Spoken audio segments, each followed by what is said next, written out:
Welcome to our course focusing on current cyber threats. This module will raise key points regarding who our enemy really is and will help you discover weaknesses in your computer system protection. How do you typically behave security-wise?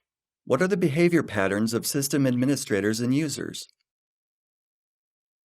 What does the consumerization of IT mean? What is apt?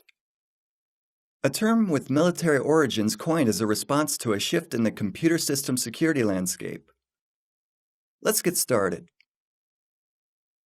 The first module will focus on the concepts of cyber war, the consumerization of IT, and apt. The key aspects that have driven change as far as system security is concerned. Why is this loosely technical subject so important? It's because computer systems follow their own rules, and our ability to work with them is not innate and has to be learned. As you know, the systems we know today have all been developed in the past 20 or 30 years. Most of us have not been able to use them while growing up. This is an ability which has to be taught and learned. And it just so happens that we haven't yet had a good teacher. What's the result of this fallback? We're all perfectly aware of the rules that have to be followed to be safe and secure outside home or at work. We follow them intuitively, and at the same time, when it comes to virtual security or computer system security, we draw a blank regarding the same set of rules. Your goal is to discover and teach yourself and the users of your systems crucial aspects of computer security awareness.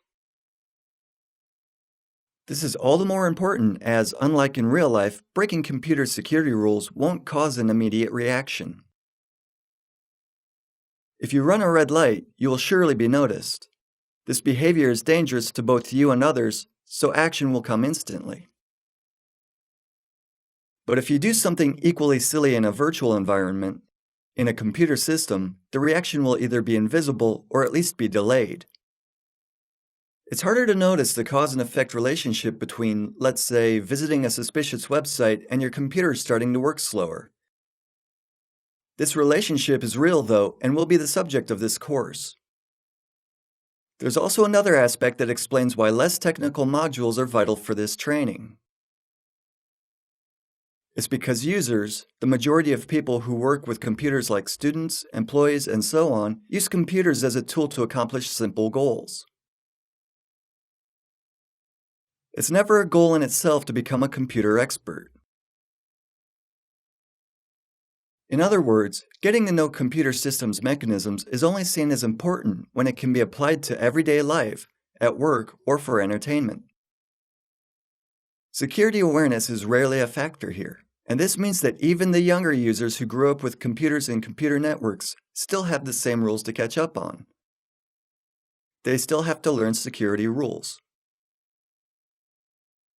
Unfortunately, aside from us, the good guys, there are other people in the virtual environment, or the ecosystem as well. There are people who are there for their own gain, and their agenda can be counterproductive with our own. This business, or the cybercrime scene, is growing rapidly. Of course, cybercriminals have been with us ever since computers were developed. We'll take a look at that later. Recently, from the past 5 to 8 years, there's been quite a significant change in how these cybercriminals operate. Simply put, to be truly secure in all environments, whether it's the real or virtual world, you have to first know its basic security rules. As of now, you're not fully aware of them and you need to increase your knowledge. There are, however, other people out there that are extremely savvy with computer security. People who have tons of experience or have studied for years or simply make good use of the knowledge found on the internet. They can attempt to exploit for their own purposes our ignorance and carelessness and the fact that we're breaking basic security rules. And the problem is they're often successful in these attempts.